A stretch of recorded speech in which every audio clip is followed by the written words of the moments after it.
Welcome all to the Pro Football Radio Podcast. This is your co-host Jay Cheema with the pride and joy of Merrimack, New Hampshire, the Puma, and the senior contributor of the Pro Football Radio Podcast, Eric Burgess, aka The Burge. Fellas, welcome into Podcast 83, Free Agency Frenzy. Wow. That's the word of the day. Hang on, I gotta hit you with the echo. The NFL legal tampering window bonanza. Jesus, I mean that's really what it was. Holy shit! It was like supermarket sweeps when, like, back in the day, everyone was like running up and down the aisle like a crackhead, trying to get all the cereal in the cart and run into the front of the store. That's really what free agency felt like for one team in particular, and that's the New England Patriots. So, Yeah. holy We shit! should petition the league to change it to the New England Patriots Frenzy today. Oh, Jesus. What a day. Christ. What a Burge, how day. you doing? Are you feeling good over there, Burge? Dude, I'm great. I'm recovered from COVID. I'm ready to go. I'm happy to be back on with this, especially after today's events. My goodness. So happy. I think before we get into all of this, I think the person that walked away with the most money today has got to be Drew Rosenhaus, who negotiated 10 contracts for over $250 million today. Yep. He is the one that made the most money today. Hey, they just added a new baby to the family. He's got a mouth to feed. Jesus. Half of those guys went up to New England. I mean, they have Rosenhaus North up there now, right? Yep. Pretty doubt. much. All right, so for everybody listening, I'm sure you guys know by now that the New England Patriots went absolutely ham for the first day of free agency, which shocked most of us. We'll dedicate a big portion of the show to those moves and those signings for the Patriots, and we'll analyze those. But before we get to that, I think we'll take a few minutes and kind of walk through some of the other big signings today. And here's some of the key ones that stood out to me. The Jacksonville Jaguars ended up signing the Bears defensive tackle Roy Robertson Harris on a 3-year, $24 million deal. The Chiefs ended up signing Joe Tooney to a 5-year, $80 million deal. The Buccaneers ended up holding on to Shaq Barrett with a 4-year, $72 million deal.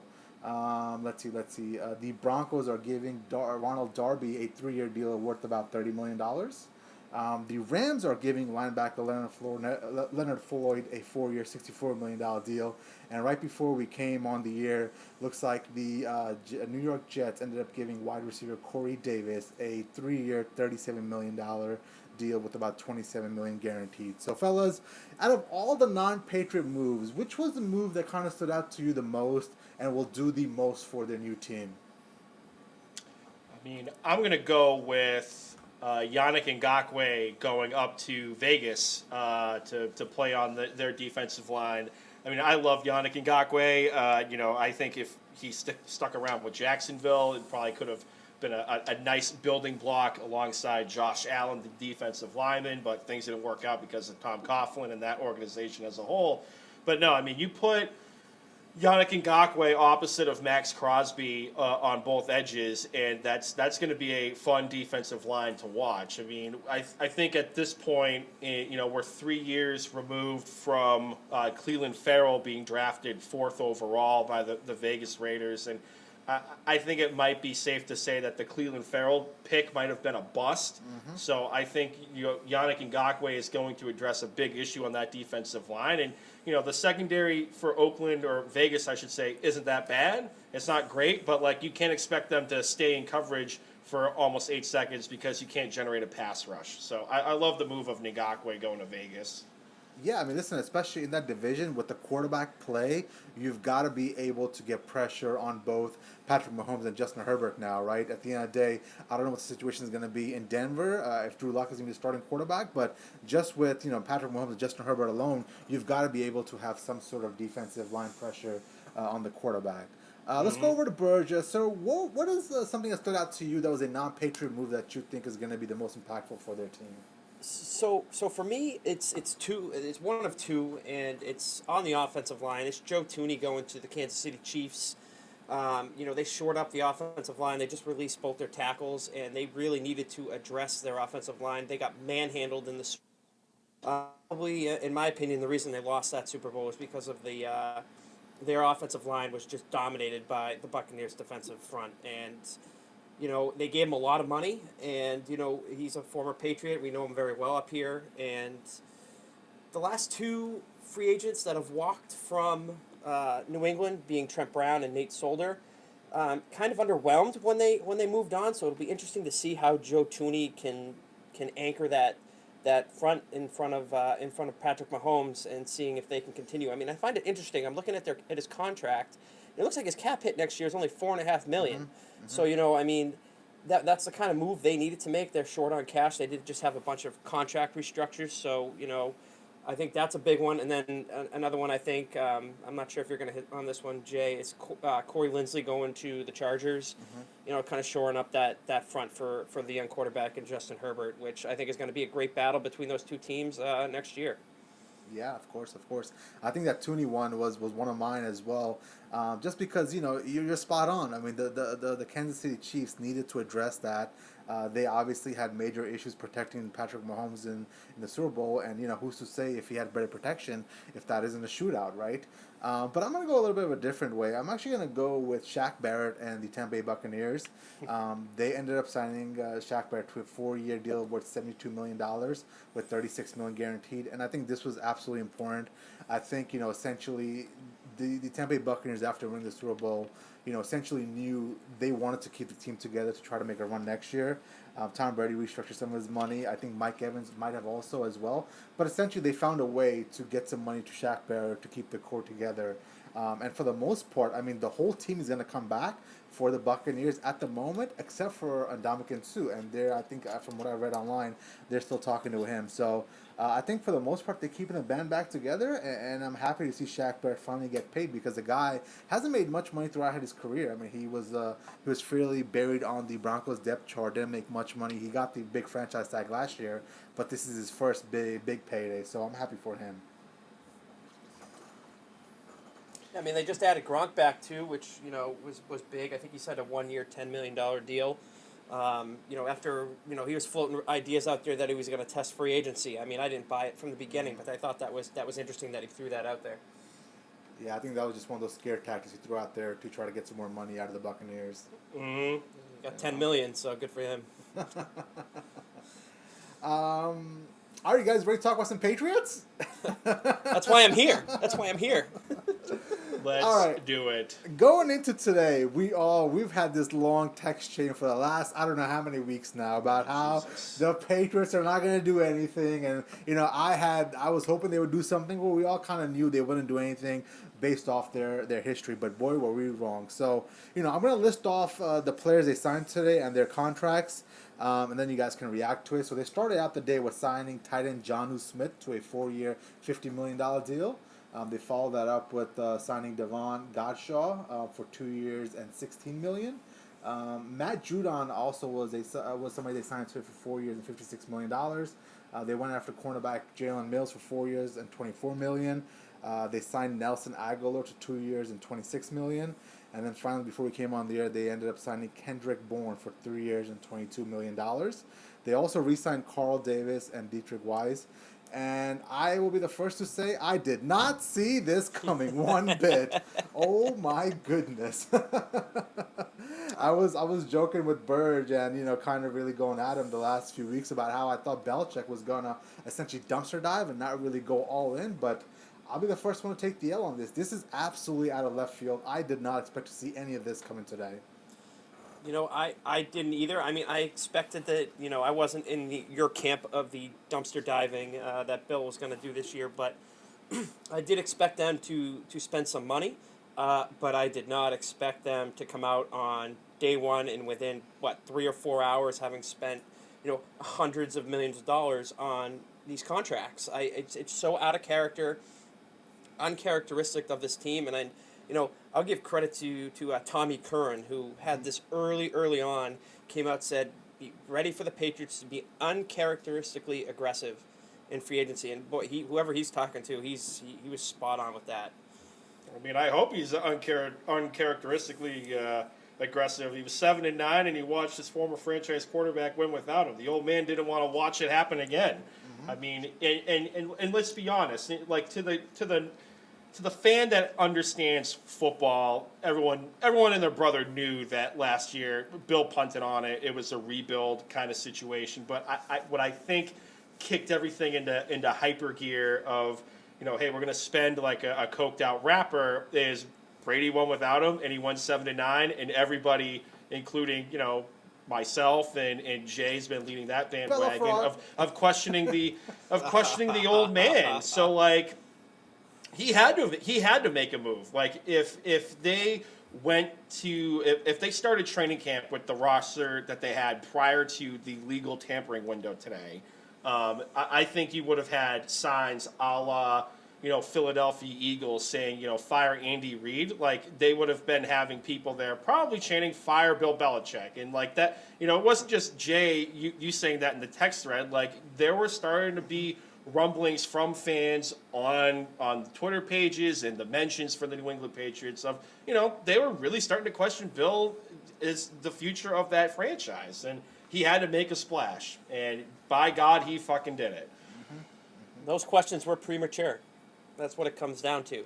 Like, I mean, I'm with you. I'm with you. If they walked into training camp with the roster they had last year, this year, yeah, I think every righteous-minded Patriots fan or football fan would be pissed. As a Patriots fan, I would have been pissed about that, and I would have been, upset with Bill about it, and I would have been probably leaning Jay's way on this. But like, they needed to spend money. I don't know if they needed to go this far, but hey, I'm happy about it. But those questions, coming out, it was just a reaction based on the fact that Brady went and won without him. Mm-hmm. If Brady didn't win, I don't think it would have been as front and center as it has been. Yeah, but let's not make it like it's a negative thing. I think this is okay. I mean, listen, when I saw that. Listen, if Devon Gottschall and let's say Jalen Mills were signed, right? I mean, I feel like those are perfect kind of Patriots. I think they're paid a little more than they should have, but I think those were the guys they would have brought in on a normal year. But the fact they started going after Jonnu Smith and Matt Judon and Nelson Aguilar and Kendrick Brown, that signaled to me that deep down somewhere Belichick was like, fuck, I have fucked this team up big time. I need to do whatever it takes to essentially, rid of last year's stench, essentially set a new tone going forward. And for me, what I liked the most was the mindset change that he had, right? I mean, we all know the mindset he has with building a team and drafting and blah, blah, blah. But when it all fails, you've got to go to free agency and spend a shit ton of money.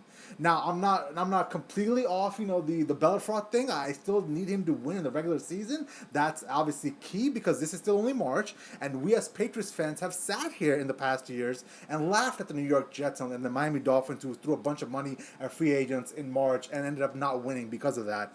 He still has to go out there and essentially prove that he can win, but today's a good first step. Today, I understand that the guy knows that he fucked up and he has to right that somehow, and the quickest way to do that is to spend a bunch of money through free agency.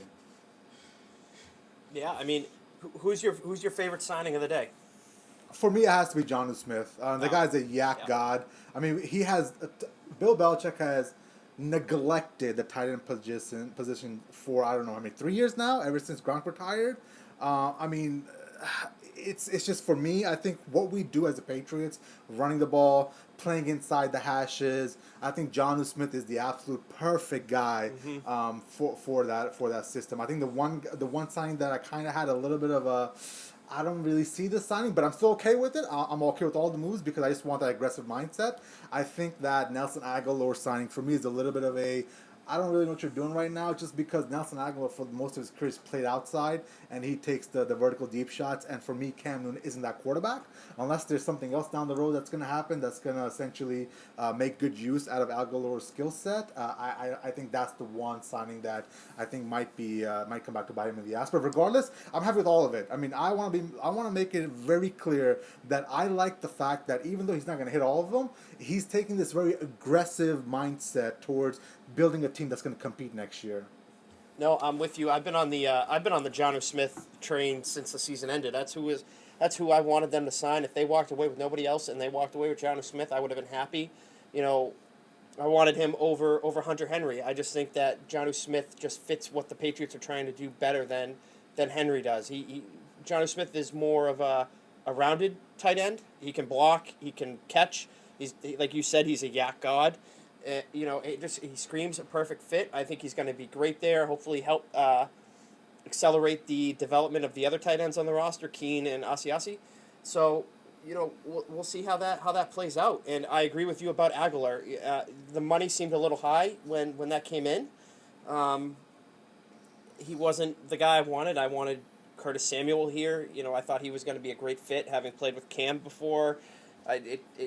Given he's only 24 years old and kind of how he can do different things. I think they had him out of the backfield in Carolina last year for a while too. So, we'll see how that one plays out. Again, I'm with you. I'm not going to hate on it. I'm going to wait and see how it plays out. But I think at the end of the day, if there's going to be a move that's going to be scrutinized up here on the talk radio, by the media, blah, blah, blah, it's going to be that signing that he overpaid for Aguilar. I don't mind the Aguilar signing as much. I know for the majority of his career he's been playing outside, and I mean he had a career year with Derek Carr, and I'll be the first one to say that I led the Derek Carr as check down Charlie train. But I mean he was able to spin the ball downfield. But I think in the Patriot offense you're going to see a little bit more of an expanded route tree for Nelson Aguilar. And I mean let's be honest, as much as Cam Newton loves N'Keal Harry, N'Keal Harry has not taken that step yet for as big of a body as he is. My saying he looks like Tarzan, plays like Jane. Nelson Aguilar is another big body guy. He can be a big target for Cam in this offense. The signings that were a stretch for me as a Dolphins fan, the Godshaw signing, I think he overpaid a little bit for a role player type of guy, but I can understand the logic a little bit. But the Jalen Mills signing, when I saw that come across the wire, I was just like, is there another Jalen Mills in the NFL that nobody knows about? Because he was part of a secondary in Philadelphia that was an absolute gas can, couldn't stop anybody before Darius Slay got there. And then when Darius Slay was there last year, they were still a joke of a secondary in the NFL. And I understand that Jalen Mills can play these different types of positions. He's a Patriot type of guy, jack of all trades, but master of none. But, you already have that with Kyle Duggar, and you overpay for a guy that was torched consistently in the secondary just so he can play inside the box. To me, that was a bit of a stretch. That was the first overpay in my eyes I saw in the tampering window for the Patriots. Yeah. I mean, they also have Adrian Phillips still, I believe. So I mean, they have a bunch of these guys that can kind of move around the defense, and I think it's clear that they're trying to address the run defense. Mm-hmm. I mean, they were atrocious last year in the run game. So maybe they're a little bit overcorrecting for it, but given the versatility of Mills, Bill loves it, and he'll find a way to get the most out of him. Yeah, and the Devon Gottschall thing, man, I understand where you guys are coming from, where it might be a little bit of a reach, especially you, Puma, because you watched him. But I think, essentially him being hurt last year is one of the reasons why we think it's a reach, for a guy that hasn't produced much last year, it's kind of hard to give him this much money. But I think Burge hit it, man. I think one of the worst aspects of this team last year was run defense. I mean, there was games where, essentially the 49ers game comes to mind where they just ran all over us. There was issues when we went down to Houston. There was issues when we're playing against the Los Angeles Rams. So I understand why he paid all that money. Now the wide receiver thing, I mean, I really like that Bourne signing. I think Bourne is a guy that would fit in really well with the Patriot system. I mean, he's going to be a guy that's going to be out of the slot. He seems versatile. From what I understand, Kyle Shanahan, there was a rough patch in the beginning, but eventually he came to be some sort of a Swiss Army knife in that system. So I am really looking forward to seeing essentially how Bourne is used in our offense. I mean, looking forward a little bit, we're going to have Aguilar, Bourne, Edelman, if he's still with us, Jacoby Myers. N'Keal Harry, unfortunately, is still going to be there. Maybe not. He gets cut. But, I think I feel fairly confident with those wide receivers and Jonnu Smith essentially being there, being our main core of the offense. Couple that with Damian Harris, Donald Scott with Sony Michel. I think we're looking at a team that, I'm expecting 10 wins next year. One of my, I think, before today, I thought, 9-7, 10-6 was attainable. Today, I feel confident about that record. I think 10-6 is something we should be striving for, and looking at getting to the playoffs. So, is it a stretch for me to say that this could be a playoff team with some decent quarterback play? No, I wouldn't say so. I mean, you basically what you need out of Cam Newton, if he ends up being the starter on week 1, is you need him to be a game manager. You need him to go out there, make the throws that he needs to make, and not turn the ball over. That's really what it comes down to. If they can effectively move the ball, play solid defense, run the hell out of the ball, that's going to be what they're going to be. And you need Cam Newton to do just enough and protect the ball. He had some bad timely interceptions last year, and same with fumbles. He eliminates that. Who knows? I mean, a full offseason with him. When they signed him on Friday, I had been coming around on it the last month or so, just, A, mentally preparing for it, B, kind of accepting the fact that, it may be the right move. I mean, they're paying him pennies on the dollar to be here.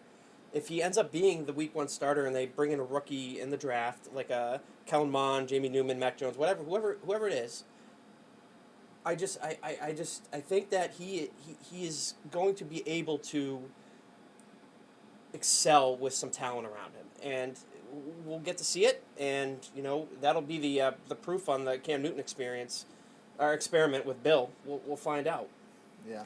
And Puma, before you go, just some breaking news. Ian Rappaport is reporting that the Titans are in fact signing former Steelers pass rusher Bud Dupree. So looks like another top edge rusher is off the market. But Puma, what's your thoughts on that with Cam Newton and his play going forward next year, and what will it take for him to get us to a playoff contention team? Hand the ball off 35 times? No, I'm just kidding. I mean, That's true. Listen, that could be a tactic, yeah. I mean, in reality, they the old saying, speed kills. So, like, even if they don't get another running back and they roll out with Damian Harris, and hopefully they put him in bubble wrap so he doesn't get hurt between now and training camp, and Sony Michel, you could still run the football with Cam Newton. I think he led the league in touchdown rushes for a quarterback with 12 last year, despite all of his little peccadillos that were going on with COVID and the lack of consistency, which is a kind word to describe his throwing ability. But, I mean, you can get Jonnu Smith in a sweep. I mean, you can watch a highlight video of Jonnu Smith getting, like, a pitch out of the backfield, bringing it to the house for 53 yards. Nelson Aguilar can crack off a jet sweep and bring it to the house as well, too. So I expect them to run the ball a lot. I think, Cam is going to have to embrace the game manager mode that Burge alluded to. And, I've been saying since Cam got signed that the next quarterback on the Patriot roster is going to be attained via the draft. And I've been super high on Kellen Mond for quite a while. He's a big body guy. He basically is a Cam-like specimen, air quote specimen. If you look at the measurables, almost the same height. He's a thick kid. And he can spin the ball. He can throw it down the field. He can run. And I think he would fit perfectly in this type of offense that now Cam Newton is actually going to have a full season under center, in training camp, I should say, getting everything tailored towards his game. Because for the longest time, the system that was in place was for a guy that was there for 20 years and left in free agency. So that's what I think is going to happen with the Patriot roster. And it's a long-winded way of saying, yeah, I can see them at 10 wins and being a wild card contender coming out of the AFC.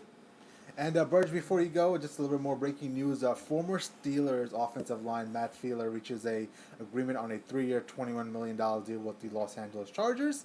It looks like the Chargers are hell-bent on giving the best possible offensive line to Justin Herbert. That's the right move for them over there, I think, Yeah.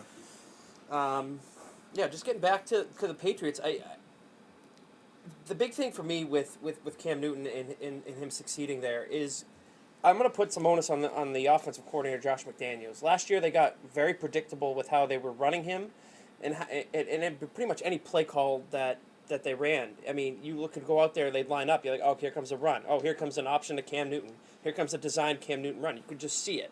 So how the offensive staff is able to disguise their runs and their schemes is going to be big in the success of the Patriots offense. Yeah. That's a good point. Now, getting back to the draft a little bit, Puma, I want to hit on this. I mean, I'm starting to come around to the idea that Cam Newton is going to be our starter for 16 weeks next year. I do believe that, the best way forward for us is to draft a quarterback and essentially have him sit for a year. Looking at the crop of talent out there, what is your guys' inclination on essentially Bill with being hyper aggressive today, essentially moving up and taking a guy, or is he gonna stay at 15, or even move back further and taking Kellen Mond or somebody deeper in the draft? Because where I'm sitting, I'm seeing all this aggressiveness today, this new mindset. Who's to say, come draft day, a Trey Lance or even a Justin Fields or whoever it is that somehow slips down past 7, 8, 9, and you have to only move up 5 spots to get somebody. Who's to say Belichick wouldn't be intrigued by that? I mean, I think it's not beyond the realm of possibility. I mean, I thought that he was going to make that move last year and trade up somehow to get Tua Tagovailoa. I mean, realistically, you're probably going to have to, without anybody falling, I should say, get up to at least 4 because Atlanta Falcons are on the clock, and I think the Falcons might be in the market for a quarterback. I mean, that's a lot for Bill to give up. I know. The old dog learned a few new tricks today, but the guy still values draft picks like an old lady values coupons going to the local Big Y, all right? He's going to value those draft picks, and I just don't see him trading up from 15 to 8 or to 9 to get, let's say Justin Fields falls or Trey Lance falls, when you can go back to your blueprint of going on the defensive line or get an offensive lineman if one's available, or hell, a linebacker. I've been saying that for the longest time, too. Get him at 15, and then you come back around in round 2 or 3 and get yourself a Kellen Mond or hell, probably a Kyle Trask. A Kyle Trask type of guy is probably going to be in the 2nd or 3rd round. Yeah. I like Kellen Mond quite a bit. I know we're all fairly high in Kellen Mond. I've said this many times in our group chats. I would consider him over Mac Jones. I think the only reason he is not a first rounder in the top 4 or 5 crop of guys is because of his inconsistent play. Obviously, there are times where he doesn't play up to his standard week in and week out. But I would just consider him over Mac Jones. And further down, Kyle Trask, he's kind of like a not a reclamation project, but somebody who has to sit behind Cam Newton for a couple of off seasons to learn. And further down, you got the Sam Ellingers and Jamie Newmans of the world. The way I see this is, the further up you go, the less you gotta depend on Cam Newton. You feel me? I am trying to get to the point where we have to rely on Cam Newton as little as possible. In a perfect world, I would love it for it to be 9 games, right? If you have somebody as high up as a Trey Lance, maybe 9, 10 games in, it's not looking so good, we throw him out there. I know that's a little bit far-fetched, but my whole goal right now is to make sure we rely on Cam Newton as little as possible. But aren't you worried about the limited sample size of Trey Lance? Because, I hear all the accolades, and I've seen the tape, and I like Trey Lance. But, what gives me, not buyer's remorse, but it makes me pause is these were almost the same adulations that were said about Mitch Trubisky. And he was, he started 13 games for North Carolina. I just have a little bit of pause thinking, well, Trey Lance has, great attributes. He's mobile. He has a great arm. He can sling the ball down the field. But, it's different going from North Dakota State to the NFL with New England and, going up to Bill Belichick. And hell, take it with a massive grain of salt. We've heard what Cam Newton said about, how N'Keal Harry processed the mental games of being in Foxborough. And I'm not saying Trey is soft, but it's definitely something you need to think about of mentally, are you up there upstairs to handle this? I'm kind of sharing your sentiment on this, Puma. If they identify a guy that they have high on their draft board and he is falling, I have no issue with them trading up to go get the guy that they think is the guy. I don't want them doing it just because one of these guys is falling. That's I don't want them to just reach, because that's how you get into trouble and how you set a franchise back. With 15, I really don't see them trading up. I mean, I didn't see what was coming today, so who knows? It would be just, again, outrageously uncharacteristic of them to do that, unless, of course, they've identified this guy that they want, that they think is going to fit their system. They've done their homework, which they didn't do on Trey Lance because Bill wasn't up there for the workout. If they've done their homework and if they identify this guy as their guy, go ahead and do it. I'll be okay with it. I don't want them going up to do it just for the sake of doing it. I would rather them spend 15 on a defensive player like Micah Parsons, or I'll even accept a little bit of a trade back to amass a little bit more picks. I'm not saying trade 15 for a couple of third and fourth round picks. That's not what I'm saying. I'm saying move back a few spots in the first round, get a guy on offensive lineman, defensive lineman, linebacker, you name it, and build your capital, and then take a Kellen Mond or a Kyle Trask or a Jamie Newman later in the draft. That's what I want to see. Will it happen? Who the hell knows this offseason? I mean, everything's kind of blown up what we know about Bill Belichick and the Patriots after today. Puma, on your point about the quarterbacks at the top of the draft, all of it's a crapshoot this year, man. Honestly, like, you got Trevor Lawrence, who's the only surefire thing, and even he, for the most part, has a couple of doubts here and there from certain critics. But the other guy is Zach Wilson, who I don't understand what's happening with Zach Wilson. I don't understand how somebody with his resume is being catapulted into a number 2 seed. I'm the one guy, I think I said this many times over, Zach Wilson is the one guy I want to stay the fuck away from. The guy seems to have some off the field issues. He seems entitled. Seems like he has some character issues. Comes from money. It seems like he doesn't want to put the work in. But, moving further past that, even Justin Fields and Trey Lance, I've come around to Trey Lance a little bit just because of his physical skill sets. He's very raw. He's big-bodied, man. He's 6'4". He can run. He can bulldoze people. And obviously Justin Fields, I'm biased. I think the guy should be the number two quarterback taken off the board. I mean, that's just my Ohio State fandom talking. There is... I said this many times to you, Puma. Justin Fields is getting the Deshaun Watson treatment. We all remember Deshaun Watson coming out of college, highly decorated, played in a big-time program, made some amazing throws. And for some reason, there's a narrative built in that he was too skinny, or there's something they didn't like about him, and he started. He wasn't falling. accurate, and I laughed my balls off. Exactly right. There was something built in to the narrative around Deshaun Watson that made him fall, and the same exact thing has happened with Justin Fields. He's had 2 bad games in his 2-year run at Ohio State, and both those bad games were COVID-related. He had the bad game against Indiana, where the week before they didn't have practice because of COVID and everything was shut down.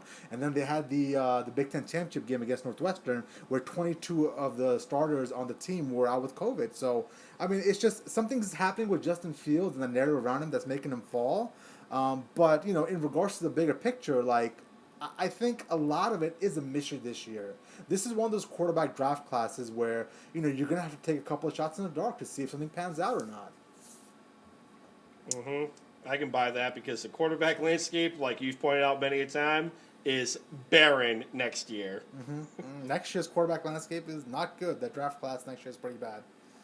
I think you've got maybe one, and that's about it. Yeah, if that. Yeah. Hey, I will say this. Justin Fields dropped to about 9 or 10 in my Madden draft. I traded up to get him. Will Bill do the same? Oh, there you go. A little bit of foreshadowing from GM Burge over here. I'll say this much. And he was MVP. He was MVP of his first year, his listen, rookie year. And please, listen, please tell me if I'm wrong here. And, sometimes I don't see clearly because of my fandom, but you guys saw the Clemson game. You saw what he did. Like, he essentially got knocked out from the game because he had broken ribs, came back, still threw darts, and that's what's going to have to happen in the NFL. It's not going to be perfect in the NFL. You're going to get beat up, you're going to get tossed around, you're going to be hurt, but can you get up from that and attack? And he seems like he can. Cortisone's a hell of a drug. That's all I got to say. But no, I mean, like you said, I mean, it was the proof is in the pudding. We saw it on the national stage. I'll say this much: if Bill Belichick trades from 15 up to the top, inside the top 10, and gets a quarterback, I think you'll have to find a new host on the show. You'll see a pile of ash in my shoes because I'll just unexpectedly combust because the old dog really learned new tricks throughout the entire offseason because the old man was tired of losing the 1 year 7-9. I don't think he had that since the Cleveland Brown days, and then he watched Brady ride off the sunset. Oh, here we go. Oh yeah, that's right. Revisionist history. That's right. That's right. Anything prior to 2000 did not happen. We are living in a false reality. But no, I mean, in all seriousness, if he trades up, all bets are off. Get a bet slip my in. God. Get a bet slip in. If he goes up and takes a Justin Fields or a Trey Lance, my pants would explode off my body. Like, I mean, at some point today at 3 or 4 p.m. when these free agent moves started coming in, I was like, I gotta take a smoke break here. Like, oh my God.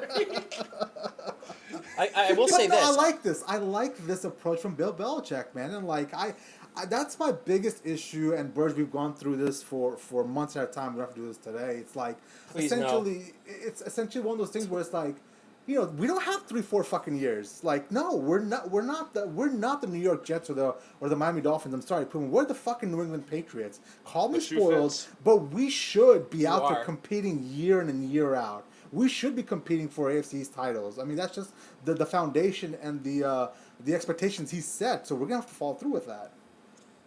I will say this: watching the first night of the draft now is actually going to be worth watching. It's going to be worth watching. Like, I would watch to a certain point in the NFL draft. Like last year, I think I went to bed at pick like 16 or 17 because I'm like, you know what? I'm not staying up because I'm going to get pissed off if they trade back, and I stayed up for it. I had to work the next morning. I'm like, I'm going to bed.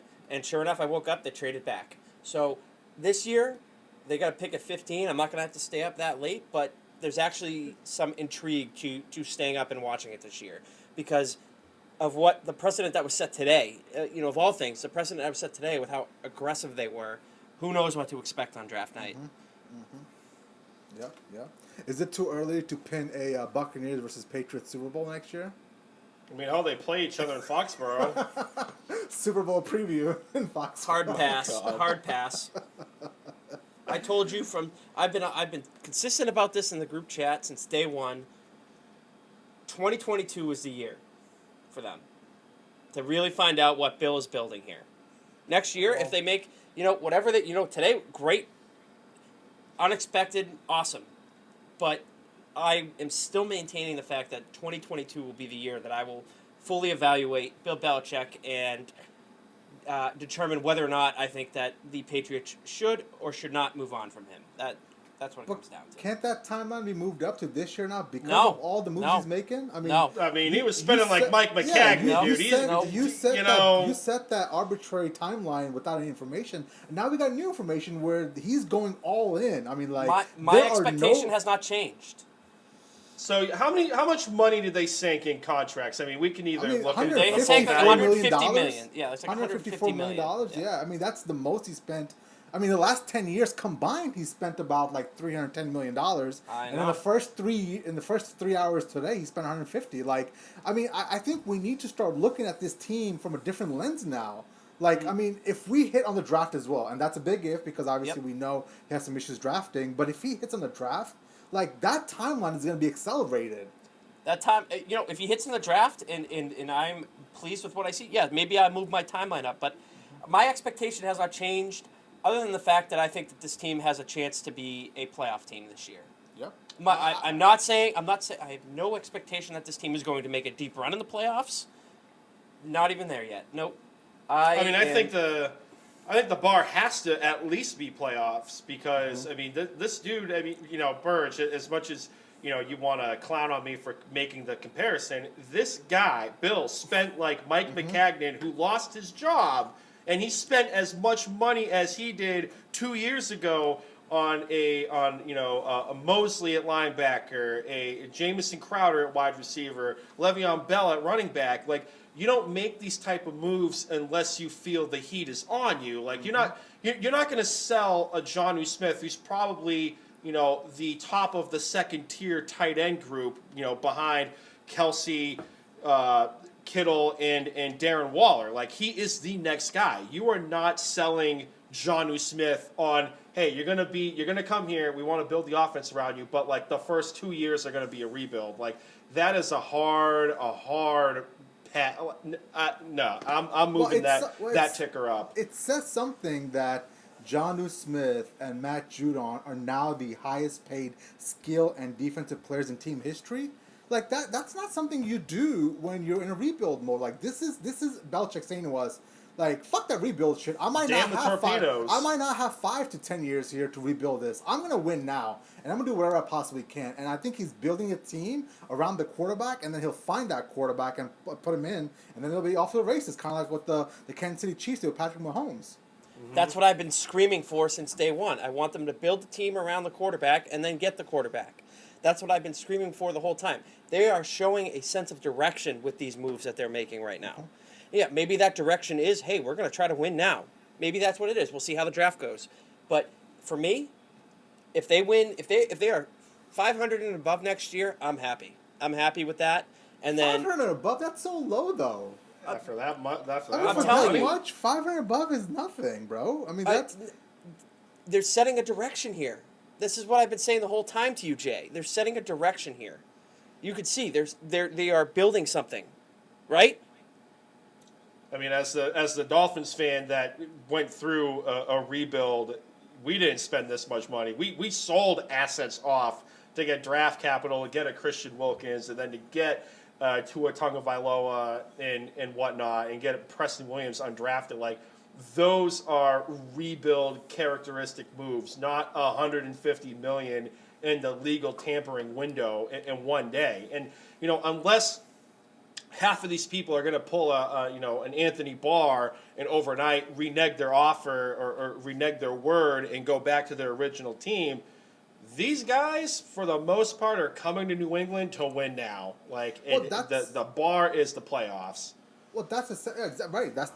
For me, the bar is the playoffs, and from where I sit, essentially, you asked that question to me, Burge, about what the direction is. When you spend $150 million, the direction is win now.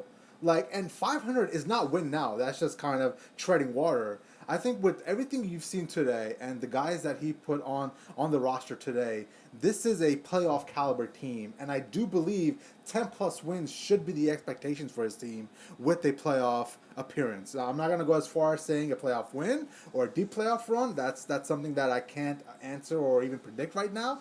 But 10 plus wins is something we should be expecting with what happened today. I'm not saying that's an outrageous expectation. I can see where you're coming from on that. I'm just saying I don't have that. They have so many holes to fill in this team. They did a great job today addressing a good chunk of those holes, but they need more. They need. I don't expect Cam Newton to take a team to the playoffs. That's just me. I'm not going to expect him to do that. If he does exceed my expectations, I'll be even happier. But for me, an improvement on last year for 2021 is the expectation that I'm setting for this team, and 2022 will be the year that I expect them to go to the playoffs and at least make some noise in the playoffs. I'm not saying get to the Super Bowl or get to the AFC Championship game. I'm just expecting them to make some noise. Okay. I think that's the one thing that also is causing me a little bit of hesitation, because I'm like super excited right now. I'm like, fuck yeah, this is awesome, right? Has shades of 07 all over again. But you gotta look at the quarterback position, the most important position on the field, and that's kind of like hindering my excitement a little bit, because I do know at the end of the day we've got a professional shot putter at quarterback. Yeah. Don't worry, Kellen Mond's going to fill that spot. It's fine. I mean, there's been days where Brandon has thrown better footballs and he throws to the left all the time. I throw it like a baseball. It's fine. Oh, man. But at least I hit somebody. Here we go. Yeah. Okay, do you guys want to get to anything else on the Patriots, or should we move on to our bold predictions?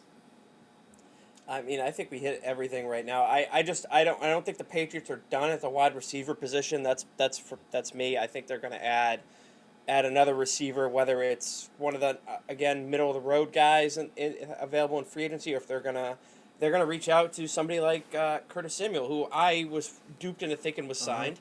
Maybe they reach out to him, try to sign him, but I think the money isn't going to line up at this point. So I think a more realistic approach to that is in the draft. Okay. A couple of quick updates as information is rolling in. The Jets seem to be making some noise. They have agreed to terms with the Bengals pass rusher Carl Lawson. Looks like the Broncos are giving running back Philip Lindsay the low RFA tender. And looks Oh, like nice. AJ Green is just got a quote from Josina Anderson, who's been on it, by the way, today. Oh, yeah. She won the day. As much as I clown on Josina Anderson from time to time, she won the day Spot today. on. Yep. Yeah, she was definitely coming with the fire today. She's got a text message update from a wide receiver, AJ Green. No decision yet. Still working through it. Been focusing on some family stuff today. So looks like a lot has happened since we've been on the air. But let's move on over to the bold predictions for next year. And I wanted to kind of take a quick moment, look forward, and just come up with one bold prediction from each of us that we see that we can see happening next year during the regular season. So Puma, I'll turn it over to you. What you got, sir? All right, so First of all, did you remember now? Because I know So- you were having a moment there where you couldn't remember. no, I couldn't remember, and I remember you being over the night where we were talking about bold predictions for a future podcast, and you rattled off a few gems, and I don't remember one if I came up with one, or two if I was That just bourbon, not in my man. head. Not in my head saying, yeah, a lot to yours. Because yours, Jay, in all seriousness, yours were freaking fantastic bold predictions that are not beyond the realm of possibility. The one that I came up with today is you look at all these free agency moves, and the market was kind of established for the offensive linemen with Joe Tooney getting paid and whatnot. And I think it's very plausible that Russell Wilson may be finding his way out of Seattle. I think that is coming to a head. I think it's going to happen before draft day. There was a report that came out before we recorded from the New York Post. Take that for what it is. But Pete Carroll is alleged to have a high thought of quarterback Sam Darnold for the New York Jets. And if that means the Jets have to trade the number 2 pick in the draft this year, and a couple other sweeteners to get Sam Darnold, and you can move off of Russell Wilson, who's been the squeaky wheel as of late, wanting more input, in personnel decisions, which is asinine to me, and wanting a better offensive lineman. You could have gotten Joe Tooney. I mean, Kansas City was cap strapped, and they cleared $20 million in cap space to bring Joe Tooney on board. Seattle certainly could have done that. I think Russell Wilson is definitely going to be shipped off out of the Emerald City, and God bless the team that takes him. I honestly think the leaders in the clubhouse, if that was to happen, would be the New York Jets or the Carolina Panthers. Specifically the Panthers. They cleared the decks of cap space. They restructured a bunch of contracts. They released a bunch of people to free up cap space. And what everyone thought was, all right, we're going to make a move for Deshaun Watson. And I think they could possibly absorb Russell Wilson's contract at this point. The Jets have the number 2 pick. And I think if you're Seattle, if you want picks back where you can at least get your franchise quarterback, because you're not going to get your franchise guy at picks 22 or later. You have to be inside the top 10, and these two teams have the draft capital to do it. I think the Jets would be a perfect situation from what you just laid out, because that way Sam Darnold's going back to Seattle with picks, right? Yep, with picks. He's going to Seattle. Pete Carroll is going to be the head coach, and we can say what we want about Pete Carroll as the coach. I think he's great. The offensive scheme probably didn't suit Russell Wilson that well, but we saw what happened to Russ after Week 5, where he was a turnover machine, and they went back to running the football. I'm not saying you make Sam Darnold a game manager, but you can start building around him. He's on a rookie contract. You pick up the 5th-year option. You have another year of team control. You can hit him with the franchise tag. Seattle would be in the driver's seat with Sam Darnold money-wise, and I think it would be a good fit. He's a West Coast kid. He goes back up to the Northwest. I think it would be a good fit for him. Wow, could you imagine Russell Wilson in the division, huh? Oh, Yeah, my God. but behind that offensive line, I don't think he has the no trade clause, right? So, but you're going to a team where if Mekhi Becton can stay healthy, that is a legit offensive line, and we saw what that line looked like when Mekhi Becton was in, especially when they were running the football with old man Frank Gore, and when he wasn't in, and it was night and day. And I think you do that. You have some RJ Ryan as the running back. I think you would have some good building blocks there for Russell Wilson.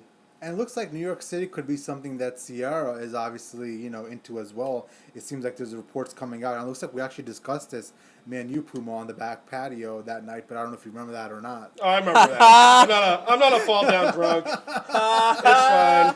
Do you remember anything else from that night? Do you remember that my brother was there as well? Yeah, but like the Okay. bold take, the bold prediction one, that was before your brother got here. See, now I'm not remembering So properly. you stopped drinking and sobered up. I see how it is. No. See, I remember that part. Again, either I was nodding my head a lot at Jay's like pretty plausible bold takes, or I piped up with one and I just don't remember it because I drink my misery away from work. Well, it's probably a mixture. It's a mixture of the bourbon and the Winston Churchills. Oh yes, yes it is. Okay, Burge, what you got, sir? So, for my bold prediction this year, I am going to go with the Los Angeles Chargers winning the AFC West. Ooh. I like what Justin Herbert showed in last year's season for the Chargers. With the passing game. I mean, I think he exceeded everybody's expectations as to what he was going to do once he took over from Tyrod Taylor after that crazy situation out there in LA. But I really do believe that they were held back last year by that coaching staff out in LA with Anthony Lynn. Been a big critic of him. Just make dumb moves, in games, and just was absolutely brutal. They have Justin Herbert now and going into his second year, so he's got some experience. They got a new head coach in Brandon Staley out of the McVay coaching tree. I like that. Granted, he was the defensive coordinator there, but who knows what he's going to bring. They just shored up their offensive line today. I just like them to take the next step. And, with the questions, I mean, Joe Tooney obviously in Kansas City helps, but it doesn't solve, their tackle situation on that offensive line. I just think there's some question marks with Kansas City there. You know what happens to two teams after they lose to Tom Brady in the Super Bowl. Just ask the Seattle Seahawks about that. So I'm going with the Chargers to win that division. I think it'll be close, but I like what they're doing out there.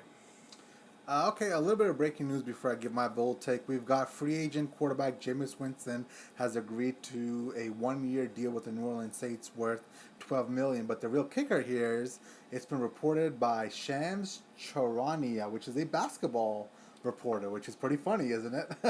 That's very interesting. He had, for that point though, Shams had another breaking news thing with, I think it was actually Donald Trump. I think he broke the news that Trump tested positive for COVID. Shams is all over the place, man. That dude's earning a paycheck for Stadium. I tell you what. He's the senior lead NBA insider writer analyst for the Athletic and Stadium. And it's funny because Ian Rappaport retweeted and said stick to basketball, but yes, this is true. Shams is doing what Woj doesn't. Yeah. Okay, cool. My bold take, and listen, one of my bold takes was actually going to be the Los Angeles Chargers making the playoff appearance and actually winning a playoff game. But after thinking about it some more, I think that's more expected now.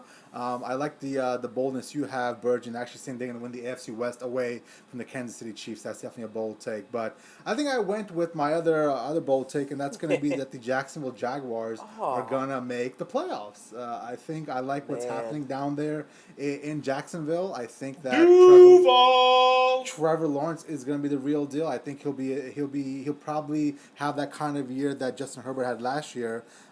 Essentially, they've got the second most cap room, maybe the first most cap room, depending on which source you're getting it from. They haven't made many moves today, a couple of small moves here and there, but looks like they're definitely doing their homework. I do believe in the long haul, Urban Meyer is going to fail in the NFL, but I do believe in the first 2 or 3 years he's going to have some immediate success just because he's very familiar with the players coming out of college. He'll know how to draft properly. So with that being said, the fact that there's no state income tax, they're in Jacksonville in Florida, I think they are set up to be a prime destination for some free agents, and I think they are going to make some noise as the football season comes around. They signed Philip Dorsett today. They did. I saw that. They also signed, who else was it? Oh, that was fake. Never mind. That was not confirmed. Yeah, that was fake. Yeah, we determined that off we air. we can't say that. I thought you were going a different direction with that bold prediction there, Jay, based on our conversations. Well, I wanna hold back a little bit. I wanna have a little bit of integrity. You know what I'm saying? I really wanna say the Patriots. The Walter Cronkite of the Pro Football Radio Podcast, Jay Cheema. Yes. Walter Cronkite, Edward R. Morrow have nothing on you.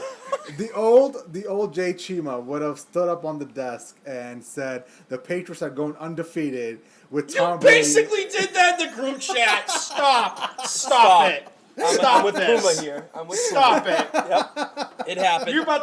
You're about to break out of your pants and get a carton of smokes. I don't want to hear that shit. I don't want to hear it. I had a lot of heavy breathing at points today. You know? God damn. This got a paper bag.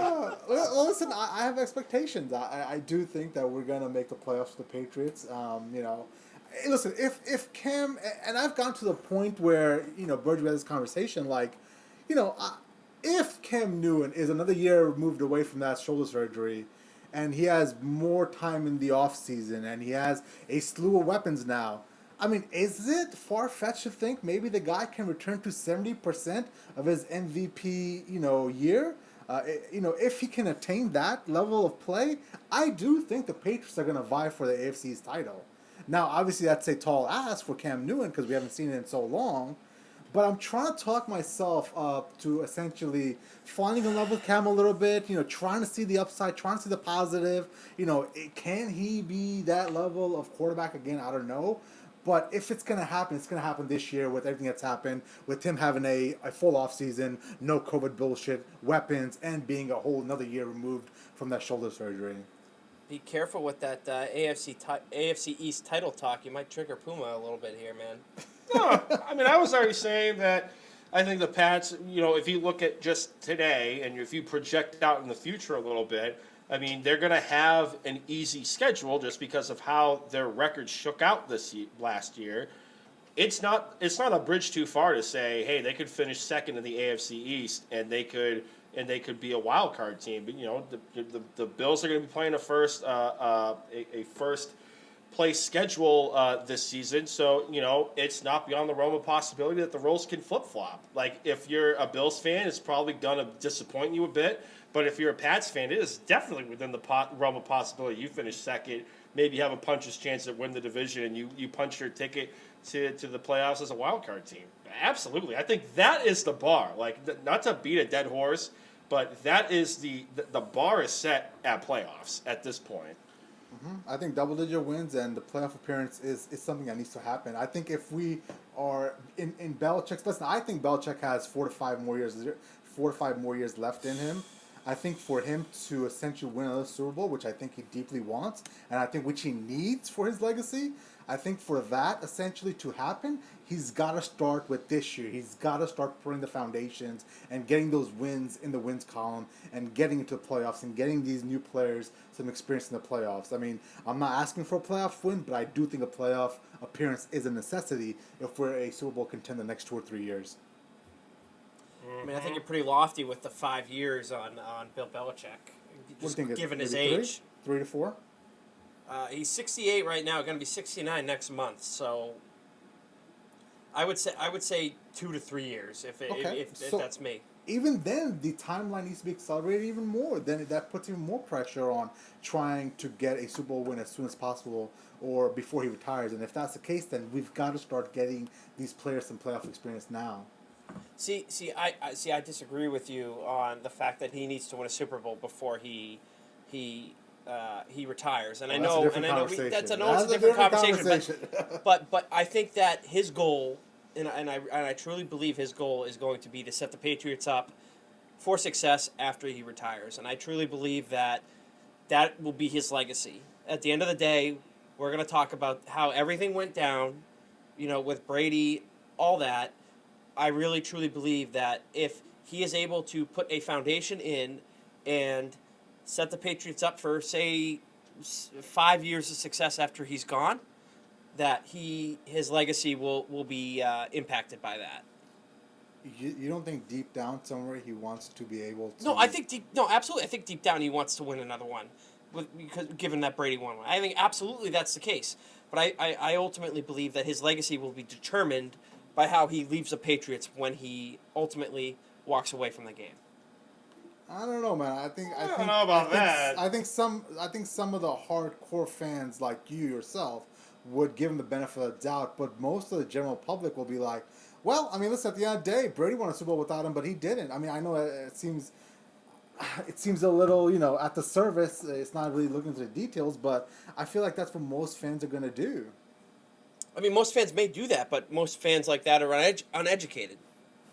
So, I mean, I just think that... I'll say this much. Like, Don Shula's legacy did not get tarnished at all with how he left the Dolphins organization. Mm-hmm. Like, that didn't happen with Chuck Noll. Granted, they've only had 3 different head coaches, including himself as the Steelers, or Bill Walsh. Like, that didn't happen, and they had a carousel up until Jim Harbaugh. Like, nah, that's a little bit of a bridge too far. So Belichick retires. They win a Super Bowl 2 years after he retires with all the players that he brought in. That doesn't impact Bill? Well, did Tony Dungy ever get the credit when John Gruden won the title with the Buccaneers? Hell no. Exactly. John No, Gruden it doesn't was matter. But the diehard fans talk about that. Yeah, but I mean, like, at the end of the day, John Gruden is the one that got credited for that Super Bowl. That's just how it happens. Like, you don't magically get Super Bowls. I mean, that's like saying Tom Brady can get a Super Bowl, credit once he leaves 2 years after the Buccaneers, but since he's in the quarterback room... No, that's completely different. And he that's taught the next guy... He taught the next guy how to play quarterback. That's completely different. Oh, why is that different now? They're because both Belichick is the general manager of the team. I don't know. I mean, on America's Game, I'll say this much. Like, even Warren Sapp came out and said Tony Dungy was a hell of a guy. He held the defense accountable, but he let the offense slide and just get away with murder. And John Gruden held everybody accountable. Like, that was the one bit of air quote gratitude that Tony Dungy got for the players that he brought in and built for John Gruden to be a babysitter. I mean, hell, Belichick gets popped because those early defenses were mainly built by Pete Carroll and Bill Parcells before him. Like, the big core of that defense was built Willie McGinnis, Lawyer Malloy. Like, those guys were all Parcells guys. Ty Law. They were all Parcells guys. And if you, again, diehard people are going to think this way, but, like, the general public's not going to. I agree with you on that. But, like, those guys were not brought in by Bill. They were brought in by Parcells, and I don't even think Pete Carroll brought him in. Yeah, but they were brought in by Parcells. Yeah, he benefited and credited off of that. I mean, that's something that, we don't go back and say that Bill Parcells was involved in those first early Super Bowls that Belichick won. We don't say that. I mean, we give it all the credit to Belichick, right? And that's how it's going to be after he leaves, And of course, but listen, you're a diehard fan that knows this in and out, but most of the people out there won't see it that way. Like, and part of it is perception, is reality. I mean, I hate to say it that way, but how, most of the ignorant folks out there talk about football, that does become a narrative eventually. Yeah, I disagree with it, but I guess because I'm more diehard than the general public. I guess that's what it comes down to. You can hold on to that. That's great and all, but it's not going to matter when he doesn't win a Super Bowl before he retires. Like, I mean, right now the bar has been set by Brady that you've got to win a Super Bowl, and that's what I'm going to hold him to as well. And I think most people will. That's a discussion for another day. That's a discussion for a different podcast, because that's going to be a whole podcast. Dude, you and I could go on and on about this for 2 or 3 hours. I know we could. We did. We've been going on about it for 2 months. Okay, cool. So we're at 63 minutes. Do you guys want to get to anything else before we call it a day? Yeah, so we can all agree that the wide receiver market, short of Corey Davis and Nelson Aguilar signing today, has been rather stagnant. So I'm going to list off a few names on the board. You guys tell me, who do you think is going to kind of land where? Give me your top guy. Who do you think they're going to go to? You have Kenny Golladay, Juju Smith-Schuster, Curtis Samuel, Will Fuller, Antonio Brown, Marvin Jones. Who do you guys, out of that list, pick one player, where do you think they're going to go? Well, I think Curtis Samuel could end up in the Jacksonville Jaguars. I mean, I know that was a report that was fake that came out, but the more you think about it, Curtis Samuel did play for Urban Meyer at Ohio State. Urban Meyer essentially brought him into the Ohio State program, taught him everything he knew, and I think it would be a perfect fit for him to go back with Urban Meyer and kind of play his NFL days out. I mean, Urban Meyer just signed Carlos Hyde today, which was a running back on that team as well, and Hyde and Samuel were on the same running back / wide receiver room, so that could be a possibility. I'm intrigued to see what your Miami Dolphins do, Puma, because they need a wide receiver. I don't know who they favor. I hope it's not Juju Smith, because I think that's something No, you don't want on your see team. me on suicide watch. but maybe Kenny Galladay, right? I feel like that could be somebody down there. Curtis Samuel. I don't know how much Brian Flores values, versatile players. He is from the Belichick way of thinking. Maybe he does value that. If he does, then Curtis Samuel's a great fit in Miami as well. Yeah.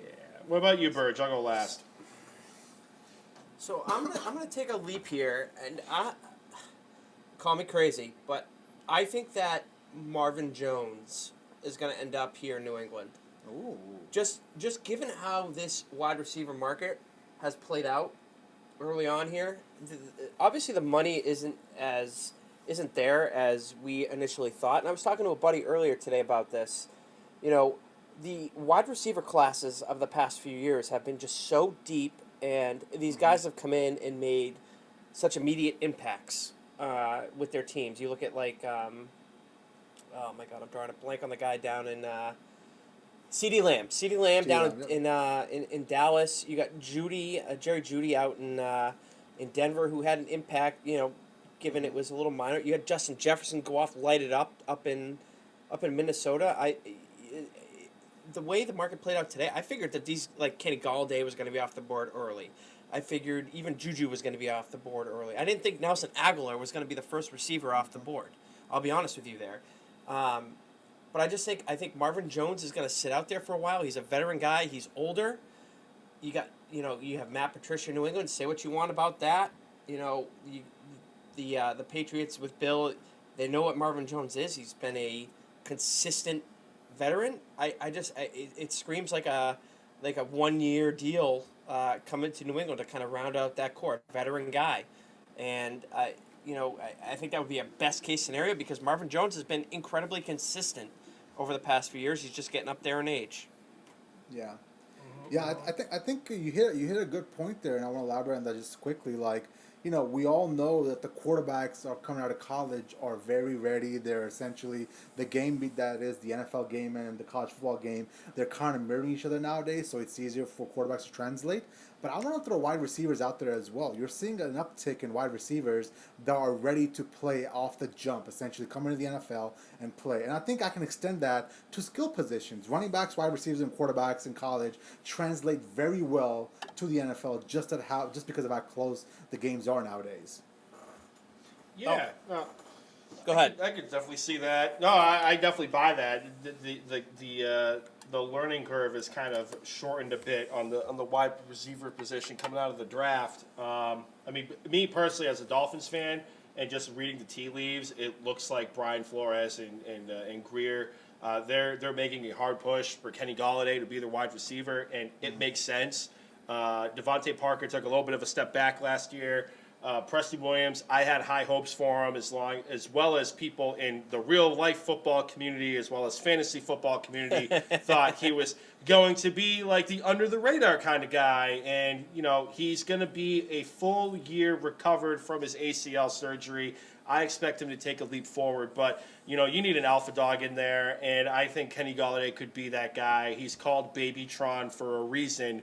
The measurables are like Megatron, Calvin Johnson. He's put up numbers similar to that in his time in Detroit, and I think he could be that guy for the Miami Dolphins. I kind of can see Curtis Samuel going to Washington just because of the connection with Ron Rivera and Norv Turner's kid. He's the offensive coordinator for the Washington football team. But I can also see if Will Fuller does not re-sign with the Houston Texans and go back with his buddy Deshaun Watson, part of me thinks in like a let's get nuts scenario is you see Will Fuller go to Washington and you have him play opposite of the captain of Terry McLaurin. I mean, we saw an expanded route tree from Will Fuller last year prior to the PED suspension. Like, he played, in every single game. He didn't miss. He was putting up a bunch of different stats. And I think he could kind of fit in Washington to take some of the heat off of, the captain. So those are my wide receivers I can see definitely in play tomorrow. I am the captain now. I am the captain now. It ain't Scary Terry. It's Great the captain. movie. That's Great it. movie. Wow. Quick, Just real quick. I just saw a mock draft. I'm watching NFL Network right now go across from Charlie Castleberry. And he had Justin Fields dropping to 24 to the Steelers. Charlie Casserly is something else. I'm watching this. I'm like, yeah, that's not going to happen. There's something happening with Justin. I don't know if there's something that I don't even know how to say this without being controversial. Is this something in his past? Is this something that his mom said? I don't understand what's happening here with just how badly the narrative is being built that Justin Fields is going to start dropping. There's absolutely no way in hell he's going to be at 24. But the fact that you're even talking about it is kind of a little bit of alarming, isn't it? Just remember, Charlie Casserly, one, in my opinion, he's the old man version of Chris Sims, okay? Charlie Casserly he's a rabble-rouser. He likes to poke the bear and to get the traffic towards NFL Network, and everybody's going to blow him up on Twitter. He was also the guy driving the narrative that Kyler Murray interviewed poorly, in his, pro day and draft interviews with some of the big teams. If you're going to listen to anything Charlie Casserly says, I hope you have a palate full of Epsom friggin' salt, because that is what you're going to need to listen to Charlie Casserly. Well, no, even past Charlie Casserly thing, there's something there. I can't put my finger on it, but it seems like, going into this year, we thought that Trevor Lawrence and Justin Fields are 1 and 2, right? And most of the year, with the games being played, it was that. But something happened after the national championship game where people started looking at some of the stuff that Justin Fields put on tape, or I don't know what it is, but it just seems like there's this narrative being built, and I'm just gonna keep saying it. He's being Deshaun Watson. He's falling for a reason. I don't know what that reason is. Put it this way, I am the biggest critic of Ohio State quarterbacks. I think we've been over this on the podcast a few times. If he drops a 15, I want the Patriots to take him. 100%. I want them to take him 100% at that pick. There's no way he's getting to 24 to the Steelers. I think that's an absolute joke, and the fact that this guy's getting paid to do this is a joke. No, Charlie Casserly is an old man Chris Sims. Which take is more egregious? I saw a couple of radio shows do this, the worst take brackets. Well, let's ask you this question. Which take is worse? Charlie Casserly's Justin Fields should be taken at 24, or the Chris Sims, Kellen Mond is going to be the number 2 quarterback taken off the board? Is that what it was?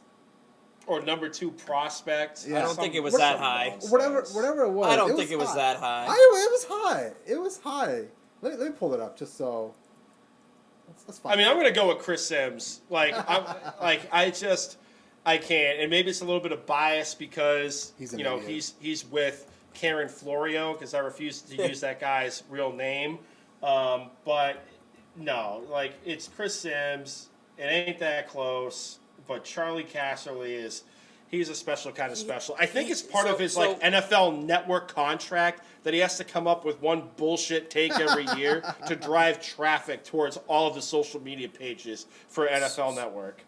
I got it right here. So he has Zach Wilson, number 1, Trevor Lawrence, number 2, Mac Jones, number 3, Kellen Mond, number 4. Oh, that's what Justin I was pissed Fields, about. number 5, and Trey Lance at 6. Zach Wilson being number 1 is the one that I was so mad about after I realized what it was. You were triggered about Mac Jones. You were triggered about Mac Jones being number 3. I think that's what you were triggered about. I didn't even look at the top 2. I just figured it was going to be Trevor Lawrence and Zach Wilson. I was like, all right, well, he's got Trevor Lawrence number 1 and Zach Wilson number 2. I get that. But then I remember I started looking at it later on, and I'm like, oh, my God, he has Zach Wilson at number 1, which is absolutely nuts. I mean, I'm not going to have the argument with anybody that Zach Wilson is better than Trevor Lawrence. That's just stupid. That's just somebody that doesn't have eyes. That's just somebody that's trying to cause controversy, because on tape, they're not even close. I'm sorry, if Mac Jones goes ahead of Fields and Lance, that's going to be comical. That'll be a fun draft night. Oh, God. Oh, my God. You all know my takes on Alabama quarterbacks, so... Yes, you do. No, yeah. I can't. Chris Sims is...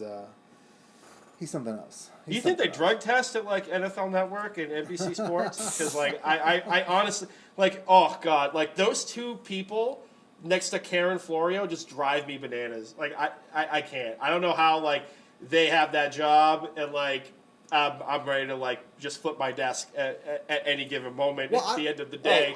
I will say this. I will say this. Chris Sims' 2020 draft rankings, he had Justin Herbert number 2 behind Burrow. Ahead of Tua, and he had Jordan Love ahead of Tua as well. But I mean, he was onto something about Herbert there. I will say that. I think Puma, you make a good point. I don't even follow PFT anymore. For a while there, they were the ones that I got most of my information from. But I don't even subscribe to their products anymore. They're an absolute clown show. Both Karen. And Chris Sims, both of them, they just annoy me to a different degree, man. Yep, can't do it. No.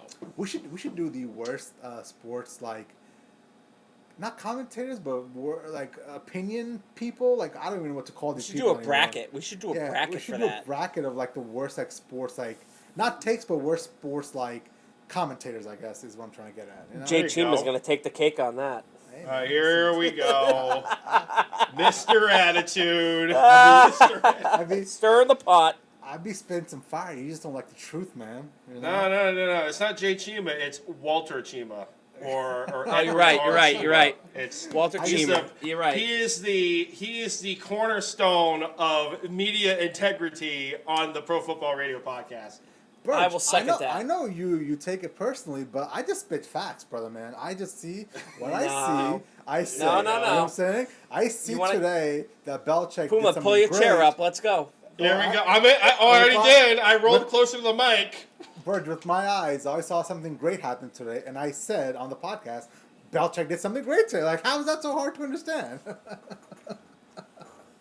You wait. You're gonna be proved wrong on this Bella fraud bullshit. That's all I'm gonna say. Oh, I can't wait to have a shirt made up that says Bella Fraud for the regular season. You have to get that once we get the video up. You have to do that because I'm gonna go ballistic. I might throw my laptop. Jesus Christ. Okay, you guys want to get to anything else, or we call it a night? I think we're good. I'm good. Let's plug it up, Puma. Let's call it a night. All right, haven't done this in a long time. This episode of the Pro Football Radio podcast and previous episodes of the pod can be found on SoundCloud, Spotify, Google Podcasts, Stitcher, YouTube, and Apple Podcasts. So definitely check it out on Apple Podcasts. Leave a 5-star review. If you want to throw a question in there, we'll get to it because it's going to be the dog days of the off season. Not every day is going to be Bill Belichick spending money like a coked out Tony Montana before the end, the final shootout in Scarface. Social media wise, you can find us on Facebook, Instagram, Pro Football Radio Podcast, Twitter at PFR Podcast. I'm on the Twitter machine, Brando_Puma. Jay Cheema's at Jay Cheema. Our senior analyst, senior contributor, Eric Burgess, is at Burge the Goalie on the Twitter machine. We're in the full swings of hockey, and Burge will love to give you a quick take and a quick thought on the general manager of the Boston Bruins and how they need to improve their offensive output for the hockey team. So definitely follow him on Twitter as well. Hit us up on social media. We got nothing but time after the free agency period, so let's fucking go. There we go. All right. Well, Fuck Adam Jones. Here we go. And with that, see you guys next week. Bye, contigo. Peace.